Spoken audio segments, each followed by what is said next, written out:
मंगलमय मंगलकरण वीतराग विज्ञान नमो ताहि जाते भये अरहंतादिमः जो विद्यादि सागर सुधी जो विद्यादि सागर सुधी गुरु हैं तैसी शुद्धात्म में निरत नित्य हितोपदेशी वे पाप ग्रीष्म ऋतु में जल हैं सयाने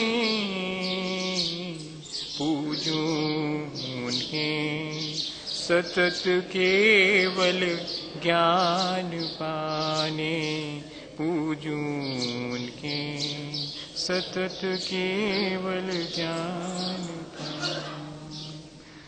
बोले भगवान महावीर स्वामी की, आचार्य कुंद कुंद स्वामी की, आचार्य गुरुवर विद्यासागर मुनि महाराज।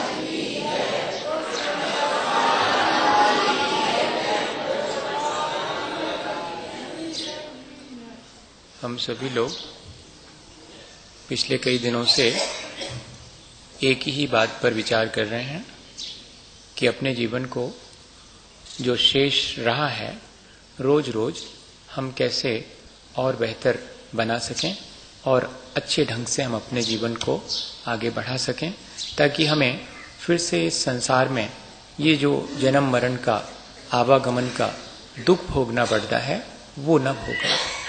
वास्तव में जीवन तो अनंत और सिद्ध भगवान का ही सबसे श्रेष्ठ है, जिनको कि जन्म मरण और कर्मों के बंधन से छुटकारा मिल गया है। हमारी भी भावना यही होनी चाहिए कि हमको भी जन्म मरण से और अपने कर्मों से छुटकारा मिले, लेकिन उसके लिए हमें कुछ प्रयत्न तो करना ही पड़ेगा, कुछ विचार भी करना पड़ेगा। दोनों ही चीज़ों का समन्वय यदि हम बना सकें तो हमारे जीवन में बहुत आसानी से हम उस ऊंचाई को छू सकते हैं। होता यह है कि हम लोग विचार कर लेते हैं, लेकिन उन विचारों के अनुरूप अपने जीवन में उनका क्रियान्वयन नहीं कर पाते, तब फिर वो विचार हमारे जीवन को जितना लाभ पहुंचाना चाहिए उतना लाभ नहीं पहुंचा पाते। इस पंचम काल में, या कि इसको कलयुग भी कहते हैं, तो कई लोगों का मानना है कि दो ही चीजें हैं अपने जीवन को अच्छा बनाने वाली, मतलब आसान। वैसे तो और बहुत सारे भी उपाय हैं, अपन उन सब पे विचार कर ही रहे हैं, लेकिन बहुत आसान उपाय है कि सत्संगति और भगवान का भजन। ये दो चीजें ऐसी हैं, इतनी आसान है। आप माला फेरने बैठो, कितनी देर, घंटे भर उगता जाएंगे। एक माला फेरने के बाद फिर लगेगा कि अब नहीं, अब मन नहीं लग रहा, मन यहाँ वहां भटक। लेकिन भगवान की भक्ति करो, अगर भगवान की पूजा में लग जाओ ठाट बाट से, अगर तो सुबह का विधान शुरू हुआ और 4-4 घंटे तक विधान चलता रहता। चलता है कि नहीं? अर्घ चढ़ाना है, चढ़ा रहे हैं आराम से, 2-2.5 घंटे तक बड़े आराम से भक्ति की जा सकती है, बहुत आसान। अच्छा, और दूसरी चीज, कोई पढ़ा लिखा हो तो वो स्वाध्याय कर सकता, लेकिन बिल्कुल पढ़ा लिखा नहीं है, बुद्धू है, अब मान लो आंख भी नहीं है उसकी, अच्छा इतना भी सपोज करो कि आंख भी नहीं उसकी, तब भी वो आसानी से और लोगों के साथ भक्ति में शामिल हो सकता है। बिना पढ़ा लिखा भी अपने इस भक्ति के माध्यम से कल्याण का उपाय कर सकता। और सत्संगति, भले लोगों की संगति में बैठना, उनकी सेवा करना, ये बहुत आसान से उपाय हैं अपने जीवन को अच्छा बनाने के। आचार्य भगवंतों ने इसके लिए बैयावृत्ति शब्द रखा है। इससे तीर्थंकर प्रकृति भी बंधती है, ये एक तप भी है और ये श्रावक का एक धर्म भी है। देखो, तपस्या करेंगे मुनि महाराज, उनके लिए वैयावृत्ति तप के रूप में है, और व्रतों के रूप में पालन करेंगे श्रावक, इसलिए उनके लिए वैयावृत्ति नाम का शिक्षा व्रत है। कैसे साधु संगति और साधु जनों की सेवा और भगवान की संगति और भगवान की सेवा, इसका मौका कैसे मिले, इसके लिए एक व्रत ही रख दिया साधु के जीवन में, श्रावक के जीवन में, और साधु को कहा कि तुम यदि ऐसा करते हो तो ये तुम्हारी तपस्या है।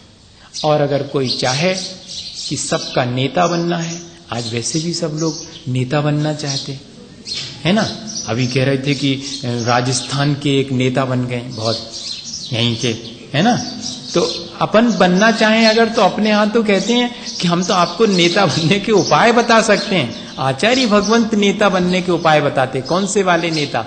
मोक्ष मार्गस्य नेतारम। मोक्ष मार्ग के अगर नेता बनना चाहते हो, तीर्थंकर बनना चाहते हैं अगर मोक्ष मार्ग के, तो उसके 16 कारण भावनाओं में साधु समाधि या वैयाव्रत, इस तरह की एक भावना रखी है जिससे कि हम नेता बन सकते हैं, मोक्ष मार्ग के प्रवर्तक बन सकते हैं। तो ये बहुत महत्वपूर्ण चीज है, साधु संगति और साधु जनों की सेवा और भगवान की भक्ति या भगवान की सेवा। अब भगवान की सेवा का ढंग अलग है, उनकी पूजा करना ही उनकी सेवा है। इसलिए आचार्य समंतभद्र स्वामी के चरणों में बैठो तो वो कहते हैं दानम पूजा, ये जो है वैयाव्रत ही है। दोनों अलग अलग नहीं है। दानम वैयाव्रत्यम धर्माय तपोधनाय गुणनिधये अनपेक्षतोपचारो पक्रियमग्रहाय विभवेन। आप 4 प्रकार का दान दो और साधु जनों की सेवा करो, यही श्रावक के लिए वैयाव्रत नाम का व्रत है। ये उसे व्रत की तरह, संकल्प की तरह कि मैं तो यह संकल्प लेता हूं जीवन भर साधु जनों की, सज्जनों की सेवा करूंगा और उनके द्वारा अपने जीवन को अच्छा बनाने की शिक्षा ग्रहण करूंगा। जिस व्यक्ति की संगति करते हैं उस व्यक्ति से वैसी शिक्षा मिलती है। भले व्यक्ति की संगति करेंगे भली शिक्षा मिलेगी, सब जानते हैं। खोटे व्यक्ति के, जिस व्यक्ति की संगति करते हैं उस व्यक्ति से वैसी शिक्षा मिलती है। भले व्यक्ति की संगति करेंगे भली शिक्षा मिलेगी, सब जानते हैं। खोटे व्यक्ति के साथ में बैठेंगे तो कि समथिंग इज रॉन्ग, कुछ गड़बड़ है मामला है, क्यों? उसकी संगति का असर पड़ेगा। पानी अगर धूल में गिर जाए तो वही पानी कीचड़ बन जाता, और अगर गन्ने के पेड़ में गिरे तो मीठा हो जाता, और नीम के पेड़ में गिरे तो कड़वा हो गया वही, और अगर वो सीप में गिर जाए तो, ये सब जानते हैं। कितने बढ़िया से सबने बता दिया। हम तो सोच रहे थे हम ही अकेले को मालूम, सबको मालूम। लेकिन मजा यही है अपने साथ में कि इतना जानने के बाद भी अपने जीवन को धूल में ही गिरा देते हैं। किसी सीप में मोती बनाने के लिए भी हमारे पास सामर्थ्य है, वैसा विचार नहीं करते हैं। बस इतना ही फर्क है। अपने को ये विचार करना चाहिए कि मेरे जीवन को मुझे यदि अच्छा बनाना है तो मुझे संगति भी अच्छे लोगों की ही करना चाहिए, जिससे कि मेरे अच्छे बनने के लिए मुझे हमेशा प्रोत्साहन मिलता रहे। देखो, अगर आप उपवास करना चाहते हैं तो जिसने उपवास करा है उससे ही पूछना, जिसने कभी करा नहीं उससे पूछोगे वो कहेगा अरे होता नहीं है, होता तो हम नहीं करते क्या, आज तक नहीं किया, होता ही नहीं, हो ही नहीं सकता। भूख लगाएगी और अच्छा सुनो, अगर खाने की इच्छा हो जाए, नहीं भी खाओ तो खाने के बराबर है, और हो ही जाती। सबको देख लो जितने उपवास करते हैं सबकी खाने की भावना हो जाती, कोई फायदा नहीं। वो फौरन ये जवाब देगा।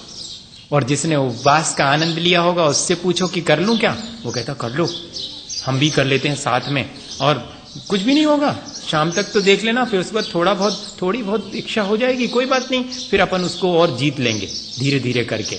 और वो हमेशा दिन भर में 4 दफे पूछेगा कैसा रहा, पीठ थपथपाएगा। इससे क्या मालूम पड़ता है? इससे मालूम पड़ता है कि यदि हम अपने जीवन को वाकई अच्छा बनाना चाहते हैं तो हम उन लोगों के बीच, आचार्य श्री ने एक वाक्य कहा था, वो जीवन के लिए बहुत बड़ी दिशा देने वाला वाक्य, दिन भर में एक बार मैं उससे याद कर लेता हूं।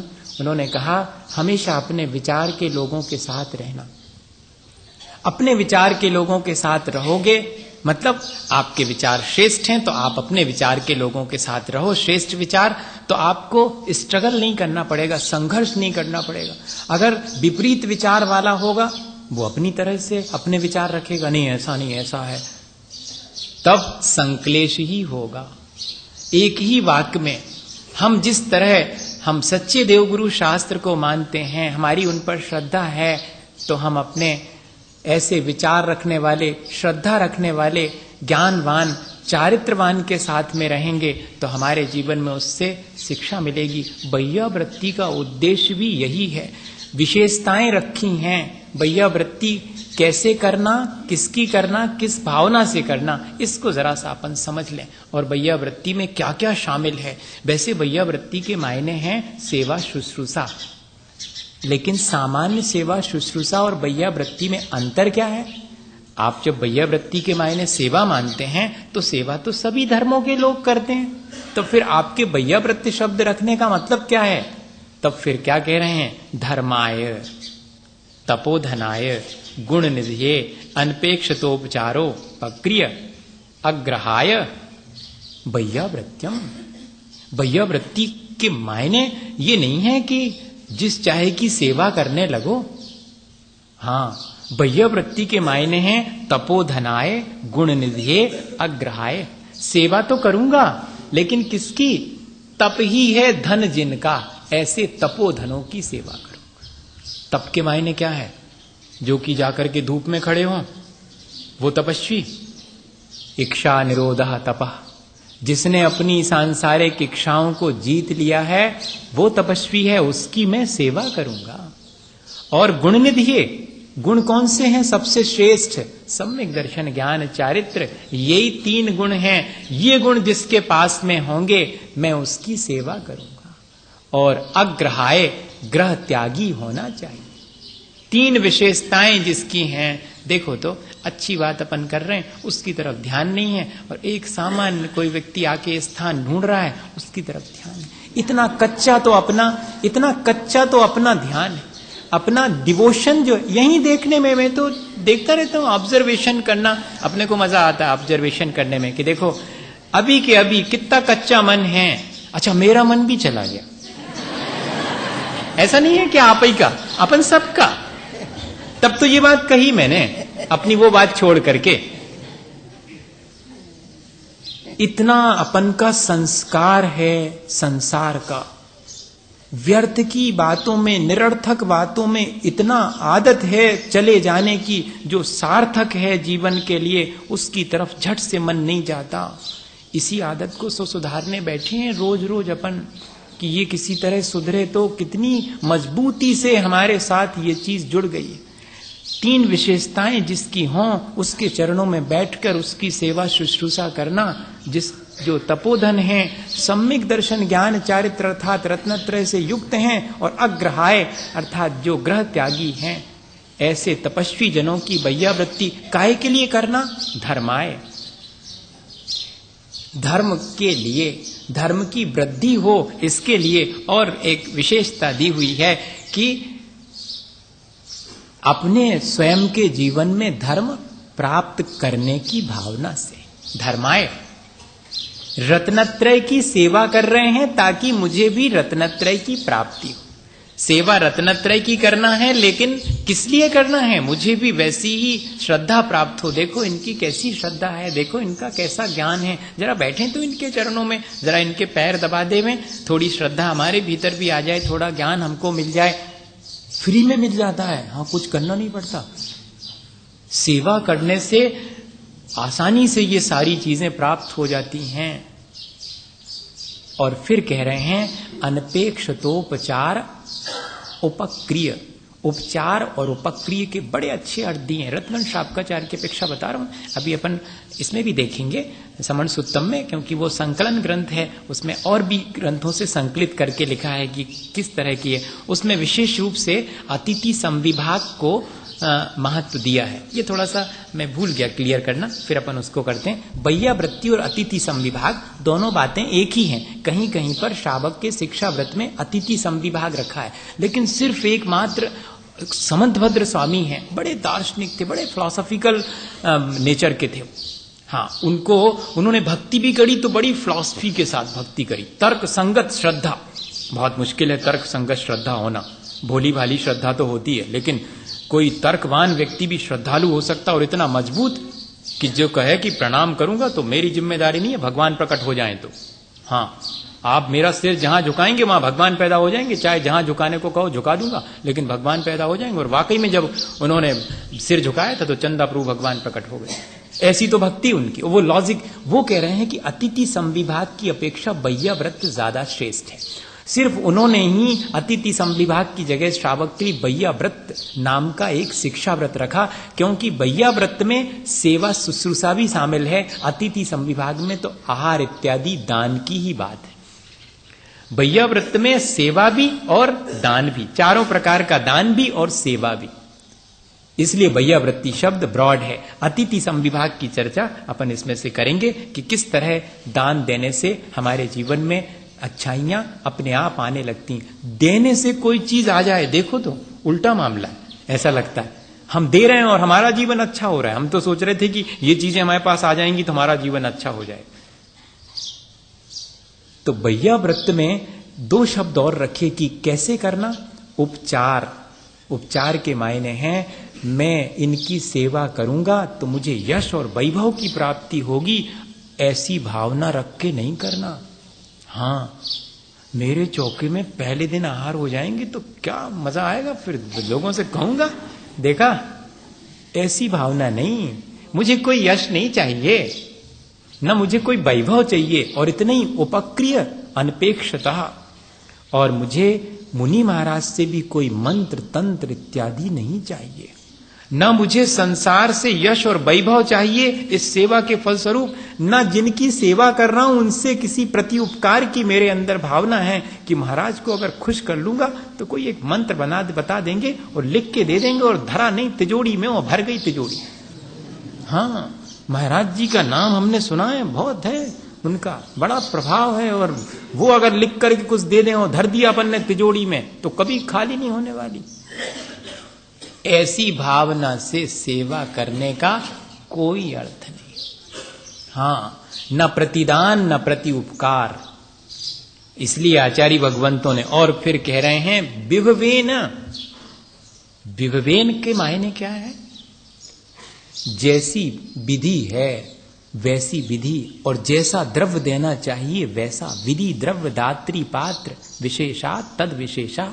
दान में विशेषता इसी से आएगी, इसलिए विभवेन।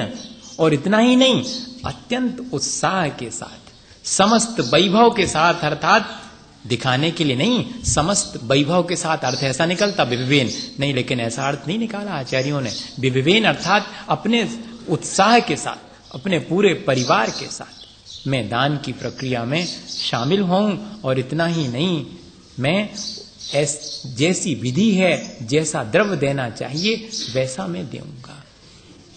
ये इतनी बातें बैया वृत्ति में श्रावक को ध्यान रखने की हैं। एक व्यक्ति नैनागिर में आए, हम उस समय छुटलक बने ही बने थे, हमको कितना महीने भर भी नहीं हुआ होगा, और उनने पैर दबाए। रात का समय था, खूब देर तक वो दबाते रहे। अब हमने सोचा, 2-3 बार हमने हाथ से ऐसा किया कि बस मतलब, लेकिन वो और दबाते रहे। अब कोई बात नहीं, हमने कहा ठीक है कर लो, थोड़ी देर तो शांति मिली, फिर तो अशांति ही हो गई। कई बार ऐसा हो जाता कि ज्यादा दब जाए तो प्राण और लगे, पहले दर्द नहीं हो रहा था और दबने से दर्द होने लगा, लेकिन अब झेलो, उसको भी सहन करना पड़ेगा है। अब दूसरे दिन अच्छा, और पैर ज्यादा दब गए तो थकान सी आ गई, थकान आ गई तो निद्रा का भाव होने लगा। हाँ, दूसरे दिन जब वो आए तो हमने उनको इतना ही कहा। आज भी वो उस चीज को ध्यान रखते हैं, और वास्तव में ध्यान रखना चाहिए। बैया वृत्ति के मायने ये नहीं है कि मैं महाराज की ऐसी सेवा कर दूं जिससे महाराज को आराम लग जाए और वे सो जाएं। बैया वृत्ति के मायने ये है कि वे 2 माला और ज्यादा फेर सकें, आधे घंटे और धर्म ध्यान कर सकें, ऐसी सेवा कर दो। थक गए होंगे धर्म ध्यान करते करते, सवेरे से माला फेर रहे हैं, थोड़े पैर दबा दो जिससे कि और ज्यादा उनको सुविधा हो जाए। ये एक ये है विभवेन का अर्थ।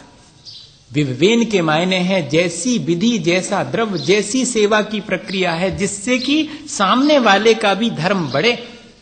ऐसा ना हो कि वो और धर्म से विमुख हो जावे। महाराज को जो है बार बार आवश्यकता पड़ती है, अब वो नहीं कहते, गड़बड़ हो जाए, नहीं तो कोई समझेगा कि किसी दूसरे महाराज को क्रिटिसाइज कर रहे हैं। मैं तो बचना चाहता हूँ, कान पकड़ लेता हूँ, फौरन नहीं कहूँगा, अब वो मुंह में आने वाला था। ऐसी सेवा नहीं करना, इससे आप समझ लो कोई भी चीज हो अपन उसको दूसरी तरह ले लें। कैसे कि आप रोज रोज आप अगर हाथ पर रसगुल्ला रखोगे, सपोज करो, गरिष्ठ चीजें रोज रोज, एक आध दिन अपने यहां बनती हैं जब पावन का दिन होता है, और महाराज जी तो रोज ही अतिथि हैं, महाराज तो रोज ही मेहमान हैं, जिसके घर में जाएंगे उसके यहां मेहमान हैं, और रोज अगर लुचई खान लगे, लुचई कहते बुंदेलखंड में पुड़ी को रोज अगर पुड़ी और मिष्ठान के भोजन होने लगे तो क्या स्थिति बनेगी? धर्म नहीं हो पाएगा। इसलिए श्रावक विवेक रखता है इस बात का कि मेरा द्रव्य इस तरह का मुझे देना है जिससे कि उनकी साधना और तपस्या बढ़े। मुझे जिद करके उनको ऐसी कोई चीज नहीं देनी जिससे वो अस्वस्थ हो जाएं या उनकी साधना में बाधा आ जावे। इतनी सावधानी रख, इसको कहते विभवेन।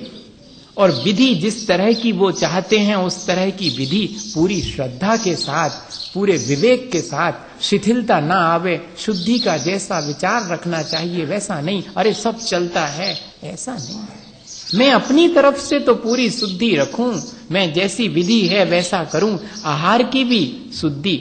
अभी जो है सुनने में आया था, किसी ने मेरे को कहा कि महाराज, एक ने तो कहा था कि महाराज आप जिनसे आहार ले रहे हैं उनका आचरण अच्छा नहीं है ना, एक दिन। और एक और आया हमारे पास, महाराज चौकों में मर्यादा नहीं रहती। देखो, मतलब मैंने उसका अर्थ लगा लिया कि वो ये चाह रहे हैं कि किसी भी तरह से संकलेश तो हो ही नहीं रहो। हमने तो यही अर्थ लगाया, लेकिन फिर भी हम कहेंगे कि ये श्रावक का विवेक है कि वो अपनी मर्यादा का जो भी द्रव्य है वो सब मर्यादा पूर्वक ही देवे। जैसी साधु के योग मर्यादा है उसका ध्यान रखे। हम तो सबसे अच्छा ये मानते हैं कि हमें तो महाराज को आहार दान देना है, तो मैं तो जब तक महाराज के आहार दान दूं तब तक स्वयं भी शुद्ध भोजन करने का नियम। कितना बढ़िया हो गया। हमारा स्वयं भी जब तक महाराज को आहार नहीं दे दूंगा, मतलब जब तक महाराज के आहार नहीं हो जाएंगे तब तक मेरा भी शुद्ध भोजन का नियम। इस तरह से मैं स्वयं भी जब शुद्ध भोजन करूंगा तो महाराज के लिए तो अपने आप ही शुद्ध हो ही जाएगा। इस तरह ये सब चीजें बैया व्रत में शामिल हैं। मैं अपने लिए नहीं कह रहा हूं कि आप ये सोचें कि अपनी व्यवस्थाएं बनवा रहे हैं, ऐसा नहीं समझना। ये अपने जीवन को अच्छा बनाने के लिए जो आचार्यों ने बैया वृत्ति रखी है उसका एग्जैक्ट मीनिंग क्या है ये अपन को समझना। हम लोग क्रिया तो करते हैं लेकिन उसको व्यवस्थित ना होने की वजह से जितना लाभ मिलना चाहिए उतना नहीं मिल पाता। अपन क्यों ना जब उस क्रिया को कर रहे हैं तो अगर इस तरह की सावधानी रख के करेंगे तो हमें उसमें ज्यादा लाभ मिलेगा। फिर एक गाथा और कह रहे हैं कि ये बात तो ठीक है कि किसकी बैया वृत्ति करना, क्यों करना, कैसी भावना से करना, विधि इत्यादि कैसी होना, ये तो बता दी, लेकिन इतनी ही बैया वृत्ति नहीं है। व्यापत्ति व्यपनोदः पदयोः संवाहनम च गुण रागात बैया वृत्यम शिक्षा व्रतानि चत्वारि शिष्ठानि। ऐसा भी समन्वभद्राचार्य महाराज कह रहे हैं। दे देना इतना ही नहीं है, दानम बैया वृत्यम, दान देना ही बैया वृत्त है, एक अर्थ ये बता दिया। फिर कहते व्यापत्ति व्यपनोदा। व्यापत्ति इति को अर्था विपत्ति। व्यापत्ति के मायने हैं दुख आ जाने पर। दुख आ गया मान लो किसी साधर्मी पर, चतुर्विध संग, मुनि, आरिका, शावक, शाविका, इन पर कोई दुख आ जावे तो व्यापत्ति व्यपनोदा है। उस दुख को दूर करने के लिए पदयोः संवाहनम चा, अगर पैर इत्यादि भी दबाना हो तो भी वो भी शामिल है। और क्यों करना ऐसा? गुण रागात, मुझे उनके गुणों से अनुराग है इसलिए। नहीं तो अपने और भी लोगों के पैर दबाते हैं, वो तो मालिश करने वाले तो जिस चाहे के दबाते हैं, नहीं, उनका तो पेशा ही है वो। लेकिन अपन क्यों आ रहे हैं? अच्छा, क्या महाराज जी को इतने पैर में दर्द है क्या? कहीं चल करके आए हैं क्या 100-200 किलोमीटर? नहीं, वो तो बैठे ही बैठे रहते हैं, उनको चलना फिरना नहीं, फिर भी क्यों पैर दबा रहे हैं? गुण रागात, मेरा उनके गुणों के प्रति अनुराग है। क्या करूं, लाओ तो महाराज थोड़ा पैर ही दबा देवें धीरे धीरे, जैसे आप, और थोड़ी देर बैठने, उस बहाने आपको छूने का अवसर मिल जाएगा, भगवान के स्पर्श करने का अवसर मिलता है अभिषेक के समय, वो ही भगवान की सेवा है। और मुनि जनों की सेवा का अवसर भैया वृत्ति में मिलता, वो ही उनके निकट आने का अवसर है। माँ लोगों के लिए जब पूजा करते हैं भगवान के निकट बैठ करके तब, और जब आहार देते हैं तब निकट आने का अवसर मिलता। और पुरुष वर्ग के लिए तो साक्षात भगवान को स्पर्श करने और मुनि जनों को भी पैर इत्यादि दबाकर अपने परिणाम निर्मल करने का अवसर मिलता है। गदगद हो जाता है मन, अगर गुणों के प्रति अनुराग है तो, और अगर बेगार टाल रहे हैं तो बिल्कुल अलग बात है। अगर मन में कोई वैसी भावना है तो आनंद आएगा ही नहीं। जैसी भावना होगी उस तरह, इसलिए आचार्यों ने लिखा कि पैर इत्यादि भी दबाओ तो इस दृष्टि से नहीं कि मुझे कुछ मिल जाएगा, मुझे तो इनके गुणों से अनुराग है, इसलिए मुझे सेवा करनी।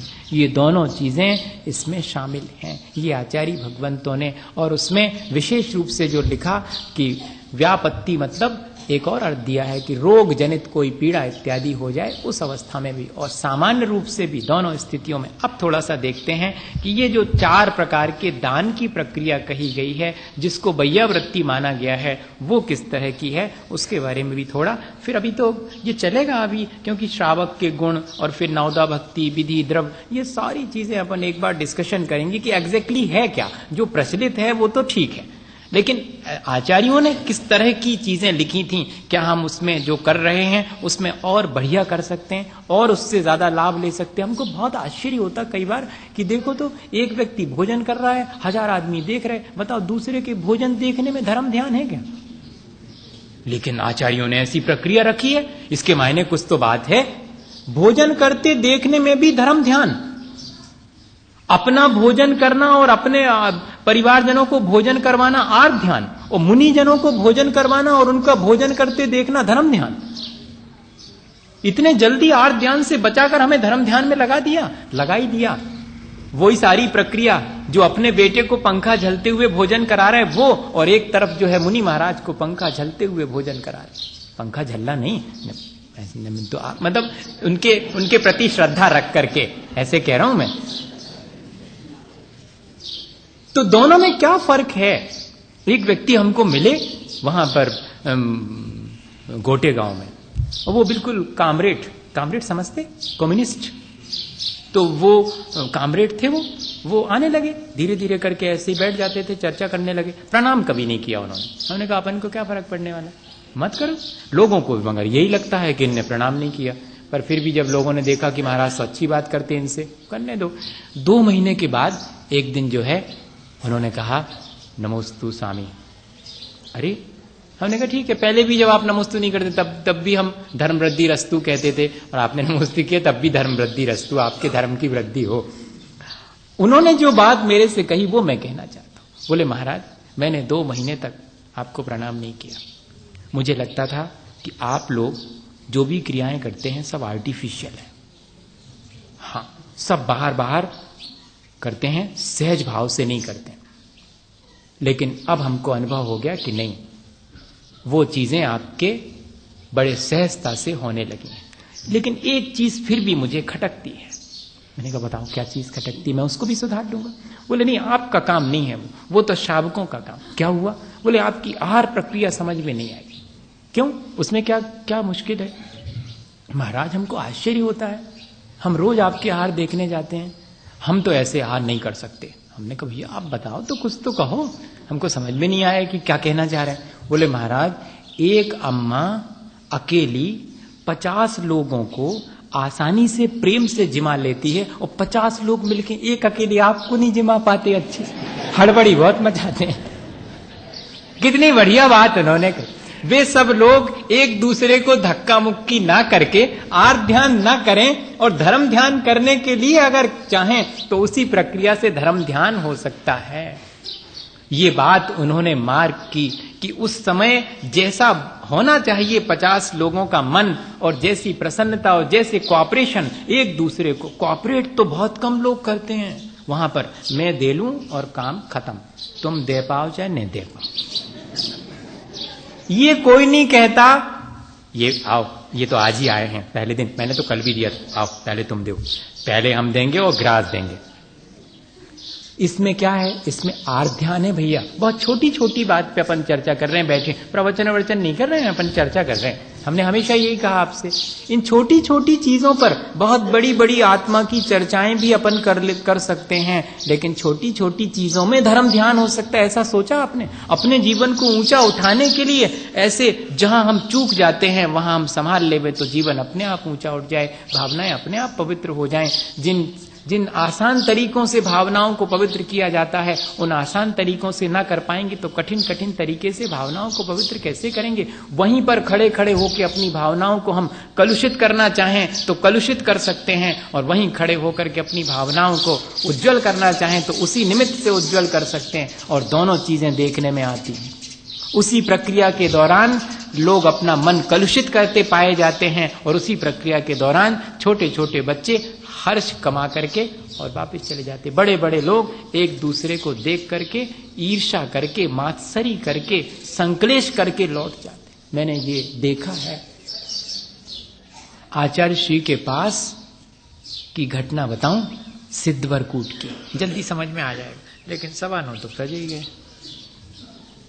इसमें से गाथाएं भी पढ़नी है, हम 2 दिन से भूल जाते हैं। अब लेकिन वो आचार्य श्री वाली घटना पहले सुना देते हैं, फिर बाद में ये, क्योंकि वो भूल जाएंगे, ये तो भूल भी जाएंगे, तो इसमें से पढ़ना ही अकेला है। तो क्या हुआ, सच्ची घटना है 96 की, और उन व्यक्ति ने मुझे सुनाई। वो विदिशा से वहां पहुंचे सिद्धवरकूट, और वहां देखा तो आचार्य श्री बैठे हुए थे मंदिर में, और उनके पास 5-7 लोग बैठे चर्चा कर रहे थे, और आचार्य श्री बढ़िया उनसे बात कर रहे थे। बाकी बाहर एक टेबल लगा दी गई थी, दर्शन करने वाले दर्शन करके चले जाएं, डिस्टर्ब नहीं करें। ये भी बाहर खड़े हो गए, देखना मजा। बाहर खड़े होके, अब भैया वो चर्चा चल रही है, अपन काहे को भीतर डिस्टर्ब करो, यही सेवा है। हाँ, अनुकूल वातावरण बनाना धर्म ध्यान का ये सेवा है। तो उन्होंने बाहर से खड़े होकर के कि अच्छी चर्चा कर रहे हैं, अपन को थोड़ी बहुत सुनाई पड़ेगी, अपन यहीं से सुनो, काहे को वहां जाकर के डिस्टर्ब करो। जब टेबल लगी है इसका मतलब है कि सबको अंदर जाने की परमिशन नहीं है, एक कॉमन सेंस की बात। वो बाहर खड़े हो गए, उनके बाजू में एक और खड़े हैं, दोनों जन।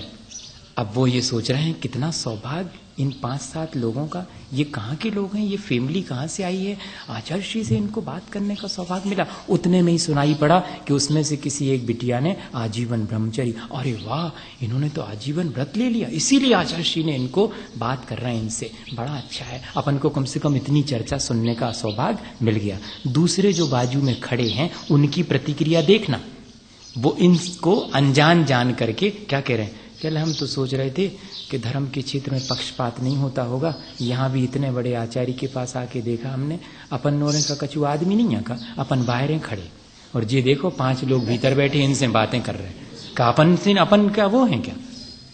भैया हमने तो सब जगह देख लिया जाकर के, सब ऐसा ही है, क्या धरा है इसमें?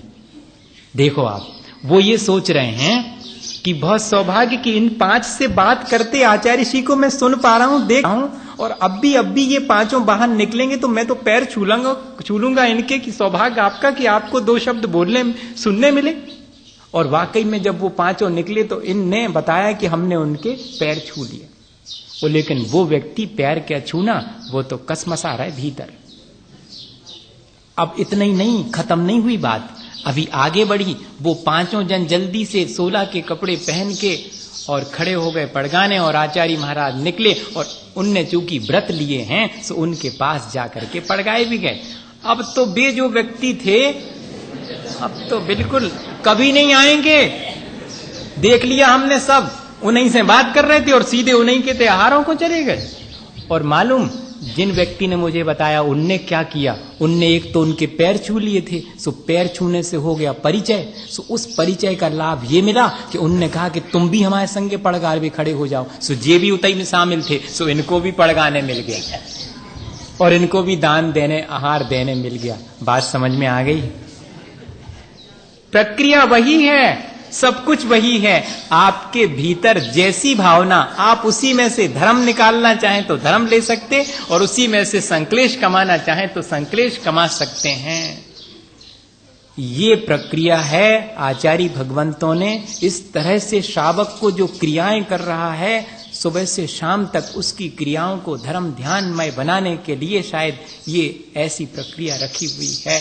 इसका लाभ अपन कितना ले पाते हैं ये अपन को देखना चाहिए। फिर अपन एक आध और उदाहरण देख लेंगे, ध्यान आ जाएगा। अभी तो आपका सौभाग्य है कि एकदम, मैं तो सोचता हूँ सवेरे से बहुत मेहनत कर रहा हूँ मैं, आप ये नहीं समझना आपको, क्योंकि इतनी सारी चीजें और ध्यान में, और इतने दिन से लगातार, और अभी मेरे सामने पूरा टाइम अभी बाकी बचा, सब एकदम दिमाग में सेट करके रखा है कि ये चीजें पूरी। लेकिन अपने को क्या करना, अपने को ज्यादा से ज्यादा जितना बने उतना सीख करके अपने जीवन को परिवर्तित करना भैया, और कुछ नहीं।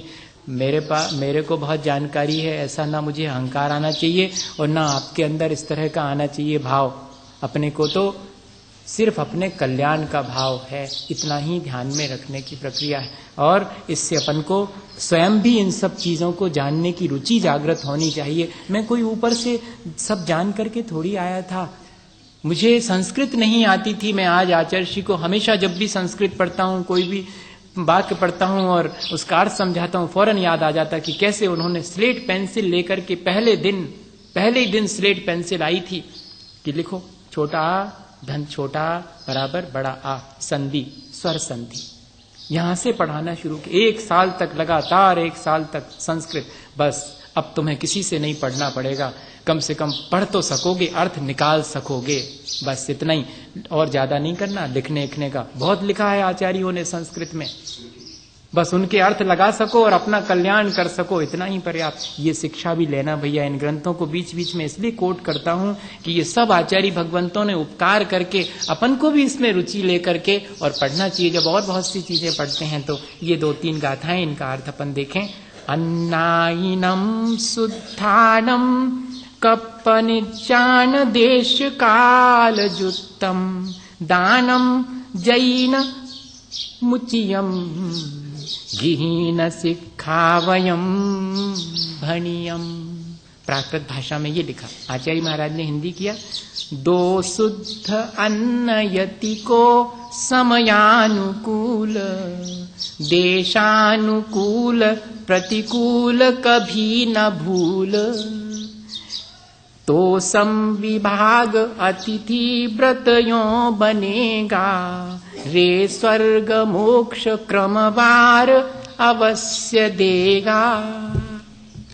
यदि हम सबसे पहले क्यों ये लिखा, 4 प्रकार के दान में सबसे श्रेष्ठ दान सभी आचार्यों ने एक मत से कहा है आहार दान। 4 प्रकार के सब आचार्य एक मत है और वो कहते हैं कि आहार दान ही सबसे श्रेष्ठ है। कल शाम को भी मैंने कहा था, आचार्य भगवंतों ने तो यहां तक लिखा कि आहार क्या दिया, मानो मोक्ष मार्ग दे दिया, क्योंकि उसके द्वारा एक एक ग्रास के द्वारा पूरे दिन धर्म ध्यान होने वाला। वही अगर सामान्य व्यक्ति ग्रहण करे तो क्या करेगा, दिन भर राग द्वेष करेगा। और वही व्यक्ति अगर चतुर्विद संघ में मुनि आर्य का श्रावक श्राविका के द्वारा ग्रहण किया जाए तो वही धर्म ध्यान में निमित्त बन जाता है। इसलिए कह रहे हैं कि शुद्ध आहार दान देना चाहिए यति जनों को। कैसे, समयानुकूल देशानुकूल, प्रतिकूल कभी भी नहीं, प्रकृति के विरुद्ध नहीं देना। ये अतिथि संविभाग है। इससे क्या होगा, इससे पहले स्वर्ग मिलेगा, फिर मुक्ति भी होएगी क्रमवार। स्वर्ग और मोक्ष दोनों परंपरा से यह दान मुक्ति का कारण है। साक्षात भी कारण तो नहीं बनेगा, परंपरा से निर्वाण का कारण बनेगा, पुण्य का इससे अर्जन होगा। इस तरह यदि हम अपने जीवन में इस प्रक्रिया को और आगे बढ़ाएंगे, समझेंगे एक एक चीज। पर आज अपन ने यह समझ लिया कि हमें गुणों के अनुराग से सेवा करनी है और अपने गुण बढ़ाने के लिए सेवा करनी है, और सेवा की जो विधि है, प्रक्रिया है, उसके अनुरूप सेवा करनी है। और सेवा करते समय अपने परिणाम हमेशा टटोलते रहना है कि मैं अपने परिणामों को इतनी देर के लिए निर्मल कर पाया कि नहीं, आचार्य महाराज हमेशा कहते कि मुझे बहुत संकोच लगता है पैर दबवाने में। क्या दबवाना, रोज रोज बड़े बड़े लोग आते हैं वो पैर दबाने लगते। कहते फिर ये सोच करके, मुझे तो आवश्यकता नहीं, पर ये सोच के कि इनका धर्म ध्यान होगा, इतने आधे घंटे यहाँ बैठे हैं, उतना आधे घंटे तो कम से कम धर्म ध्यान होगा, नहीं तो बाहर कहीं पान की दुकान पर या कहीं किसी बैठे हुए गप्पा सप्पा करते रात में, और क्या करते। और इस बहाने कम से कम उतना धर्म ध्यान, जैसी संगति करेंगे वैसा जो है हमें उसका लाभ मिलेगा। हमें कभी भी लेकिन ये भावना नहीं रखनी चाहिए कि इनसे हमें प्रति उपकार के रूप में कुछ मिले। अगर मांगना भी है तो क्या मांगेंगे? परिणामों की निर्मलता मांगेंगे, हमारा जीवन अच्छा बने, यही हम आपकी सेवा से चाहते हैं। एक बार कैसा हुआ कि वो क्या बोलते हैं, किसी व्यक्ति के यहाँ पर और बेटा नहीं था, तो उन्होंने भगवान से बहुत प्रार्थना करी, गुरुजनों से प्रार्थना करी कि भगवान हमको बेटा हो जाए, हमको इतनी उम्र हो गई हमारी, 50-60 साल के हो गए, अभी तक हमारे पुत्र ही नहीं हुआ, हो जाता ऐसा। और ऐसा संयोग देखो, उनके किसी साता कर्म का उदय आ गया होगा जिसकी वजह से उनके पुत्र हो भी गया इतनी उम्र के बाद भी। अब देखना, लेकिन पुत्र तो हुआ पर उसकी दोनों आंखें रोशनी से विहीन थीं, अंधा हुआ। अब क्या करें, चलो कम से कम हुआ तो उसको पढ़ने लिखने के लिए अंधों का जो स्कूल होता है उसमें भेज दिया, वहीं रहेगा। 12-15 साल वहां रह करके और पढ़ लिख करके लौटा, लेकिन आंख तो नहीं लौट सकती।